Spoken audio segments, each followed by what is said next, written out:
Kembali bersama kami di Editorial Media Indonesia. Kita akan mulai menyapa penelpon kita pada pagi hari ini, pemirsa. Yang pertama ada Pak Ondo Silitonga dari Bekasi. Pak Ondo, selamat pagi. Selamat pagi, Bung Eko, Bung Egan. Ya. Selamat pagi, Pak. Saya sudah menyuarakan hal ini lewat Metro agar Taipan itu jangan jadi penonton. Pada kesempatan ini saya juga ingin menyarankan agar partai-partai kalau perlu potong gaji anggota DPR, DPRD-nya untuk memberikan bantuan. Lainnya lah jangan mengajak anggota konglomerat saja, tapi coba itu anggota DPD juga dikerahkan. Kepala daerah juga bisa membantu dengan tidak menerima atau menggratiskan bulan Juli untuk PAM, PLN kepada rakyat kecil. Rakyat biasa yang non-konglomerat juga bisa melakukan. Misalnya pemilik rumah kontrakan, gratiskan itu saudara-saudara kita yang kecil itu untuk bulan Juli. Jangan diterima ya, bulanannya. Yang tahunan bisa memberi diskon. Juga rakyat kecil yang di lingkungannya, lihat itu keluarga Anda. Jangan cuma mengandalkan pemerintah. RT RW bisa melakukan dapur umum untuk yang isoman. Rumah ibadah atau pengusaha-pengusaha lain di rumah ibadah itu bisa membuat dompet sosial untuk membantu yang isoman. Ormas-ormas besar atau perkumpulan besar juga bisa melakukan yang sama. Saya ini Silitonga, Parsadan Raja Silitonga itu sedang menggerakkan hal ini. Tobi Ngupu Sumutul, marga istri saya sejabotabek, sudah 2 kali melakukan, mungkin nanti akan yang ketiga. Bila semua bergerak, kita sudah berperan membantu pemerintah. Tidak harus menunggu bansos yang agak terlambat. Dengan demikian, rakyat bisa berperan di hulu dengan tetap prokes. Terima kasih. Baik, terima kasih Pak Ondo. Saya ke Pak Syahril dari Jakarta. Pak Syahril, selamat pagi. Selamat pagi, Metro. Ya. Yang pertama Silakan, Pak saya Syahril. sampaikan COVID-19 ini adalah sunnatullah. Oleh karenanya kita kembali kepada ajaran agama kita. Demikian. Simak surat Al-Ra'd ayat 11. Sesungguhnya Allah tidak akan merubah keadaan suatu kaum sehingga mereka merubah keadaan yang ada pada diri mereka sendiri. Berarti apa? Rakyat sendirilah yang harus merubah kehidupan mereka sendiri kalau ingin perbaiki ini. Terus yang kedua yang saya sampaikan, para konglomerat yang memiliki harta kekayaan miliaran, puluhan miliar, ratusan miliar, bahkan triliunan miliar, mereka itulah karena Indonesia. Mereka karena Indonesia mereka kaya. Mereka itu dalam hal COVID-19 ini bukan minta rugi, tetapi mengurangi keuntungan. Saatnya lah mereka itu melihatkan bahwa mereka itu adalah warga negara Indonesia sejati. Dengan sedikit mengurangi keuntungan, mengambil keuntungan mereka selama ini mereka timbun untuk kesejahteraan rakyat ini. Dalam arti apa? Ya, karyawan mereka yang selama ini masuknya, ya boleh dikatakan ada masuk ada tidak, para karyawan, para buruh, jangan diberhentikan sedemikian rupa, jangan diputus hubungan kerja mereka. Tetap mereka diberi gaji, tetap mereka diberi kesejahteraan hidup mereka. Ya, tetap mereka diberi bantu. Ya, seperti yang sekarang ini sudah dilangsungkan. Alhamdulillah, vaksin bersama-sama dengan para konglomerat memberikan sumbangan bantuan kepada rakyat. Itu adalah hal yang sangat bagus sekali. Sekali lagi saya ingatkan, para konglomerat itu kaya karena Indonesia. Para konglomerat itu kaya memiliki harta miliaran, miliar triliunan itu karena Indonesia. Jadi saatnya lah Anda itu berbakti untuk Indonesia ini. Hanya sekarang seperti yang Metro katakan tadi, caranya mereka itu belum begitu paham bagaimana caranya untuk bantu rakyat ini. Oke, baik. Terima kasih Pak Syahril dari Jakarta. Saya ke Pak Mawalizar dari Aceh Tengah Aceh. Pak Lizar, selamat pagi. Selamat pagi, Egan. Selamat pagi, Bung Eko. Selamat pagi. Ya.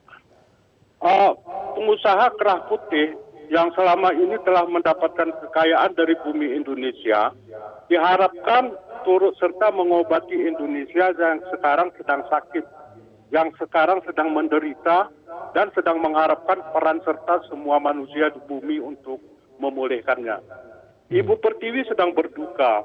Beliau memanggil semua anak bangsa untuk melangkah bersama, satukan saf, melawan musuh yang sangat mematikan, yaitu Corona. Pemerintah sudah membuka pintu donasi internasional. Beberapa negara sahabat akrab dari berbagai benua telah berempati dengan menyalurkan donasi yang dibutuhkan.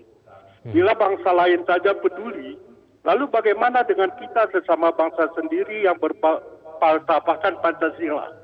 Yang salah satu butirnya ialah persatuan Indonesia.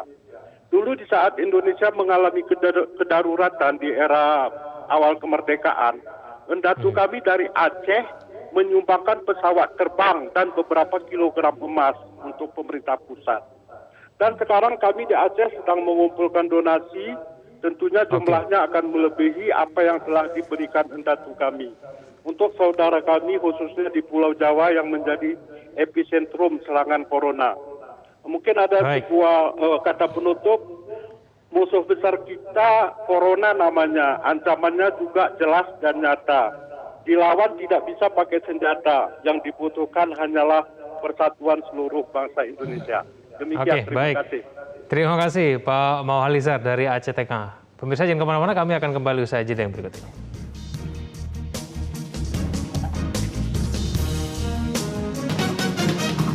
Kembali bersama kami di Editorial Media Indonesia. Mas Eko, tadi kita sudah bersama mendengar pendapat dari penelpon kita pada pagi hari ini. Mereka semua paling tidak setuju bagaimana kemudian orang-orang yang super kaya ini harus betul-betul berperan begitu ya di masa PPKM darurat ini. Tapi masalahnya begini Mas Eko, ini untuk orang-orang yang super kaya itu, konglomerat itu, mereka memang belum mau, tidak mau, ataukah mungkin sebetulnya mau tapi nggak tahu caranya. Nah ini masalahnya di mana sih Mas Eko? Ya sebetulnya kalau kita melihat kiprah konglomerat di Indonesia, itu dari tahun ke tahun kita sudah tahu ya.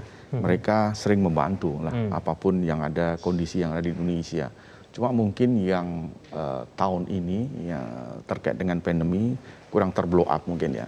Atau mungkin di satu sisi juga mereka pendapatannya menurun mungkin. Jadi ini hal-hal yang perlu kemudian ditonjolkan lah. Konglomerat itu kan apapun yang terjadi, mereka memiliki uang lebih banyak daripada masyarakat yang sekarang yang terdampak lah. Kalau kita lihat kemarin dari rilis yang dari ya kita terima, itu kan 62,3% kenaikannya ini. Ini kan sangat luar biasa, meskipun itu kenaikan terhadap harga aset ya. Memang kalau kita tiap tahun kan aset itu kan akan semakin meningkat. Kalau kita lihat juga penduduk miskin kita ini kan sekarang sudah turun. Naik 27,55, artinya sekitar 1,12 juta penduduk miskin kita bertambah. Kemudian kita juga turun, negara kita ini kan menjadi negara berpenghasilan menengah ke bawah. Nah, ini yang kemarin rilis dari Bank Dunia, itu artinya apa? Artinya memang sekarang negara kita ini lagi susah. Jadi bukan hanya masyarakat yang paling bawah yang harus bergotong royong, tapi juga menengah ke atas pun harus demikian. Sudah ditunjukkan beberapa pengusaha yang membantu ya, misalkan Media Group juga membantu hotelnya untuk jadi tempat tenaga kesehatan. Kemudian ada juga yang membantu soal vaksin dan lain, ini kan patut diapresiasi. Nah ini yang harus diikuti oleh banyak orang lagi, konglomerat di Indonesia untuk membantu pemerintah. Dalam hal ini mereka yang banyak mempunyai uang ini ya, karena mereka kan punya uang karena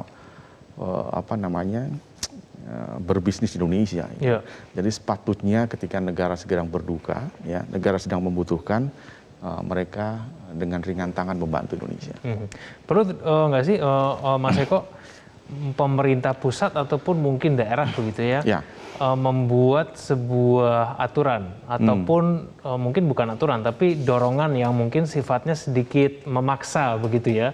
Mungkin tadi di pemerintah daerah Cianjur juga mewajibkan ASN-nya 2,5% begitu ya, untuk pendapatannya mereka disumbangkan kepada orang-orang yang membutuhkan.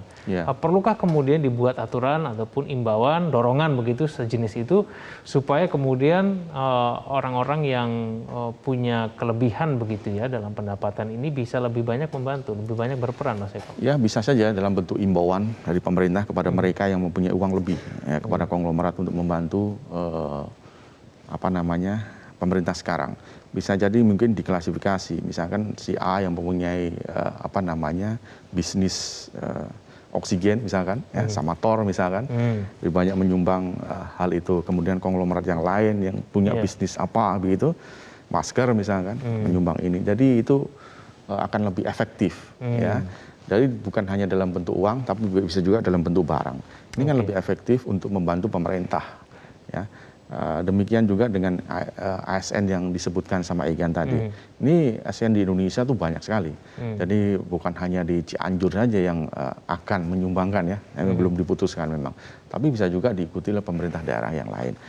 Kemudian swasta juga bisa, rakyat yang memiliki uang yang lebih ya. Itu juga bisa membantu. Jadi semuanya saya kira dalam kondisi pandemi yang belum berkesudahan ini wajib membantu pemerintah yang memang sekarang sedang membutuhkan uluran tangan kita. Ya. Tapi mungkin mereka juga nggak tahu juga kali, Mas Eko ya. Mungkin mereka pengen membantu, tapi nggak tahu caranya mau lewat mana nih, begitu ya. Nah kalau untuk orang-orang seperti ini cocoknya itu di apa itu Mas? Dibantu untuk ditunjukkan caranya itu bagaimana Mas Eko? Ya kalau konglomerat sudah pasti tahu lah dia caranya. Dia kan mempunyai akses kepada pemerintah pusat, kepada pejabat-pejabat yang tinggal telepon saja, saya pengen membantu ini, saya pengen membantu itu. Tahu caranya dia kalau konglomerat. Itu hal yang biasa bagi mereka sebenarnya.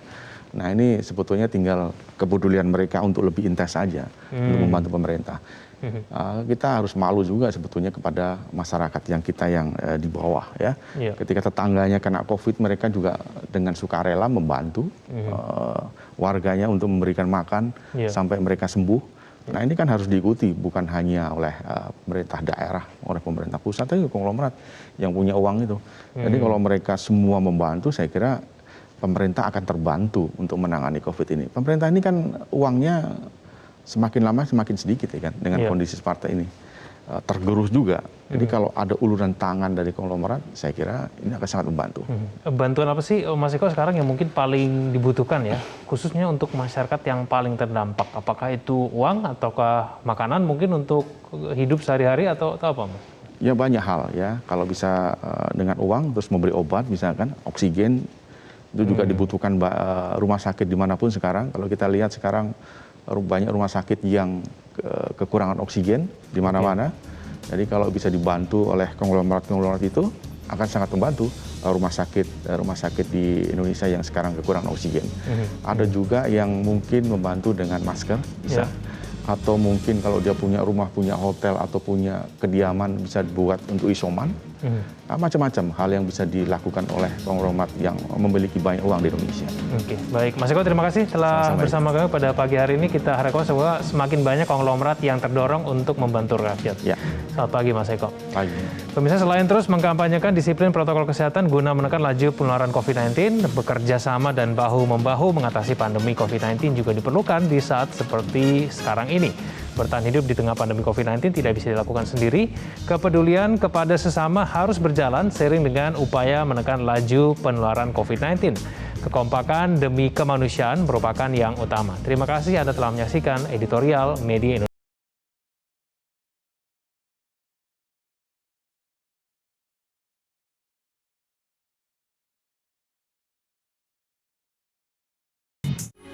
Metro TV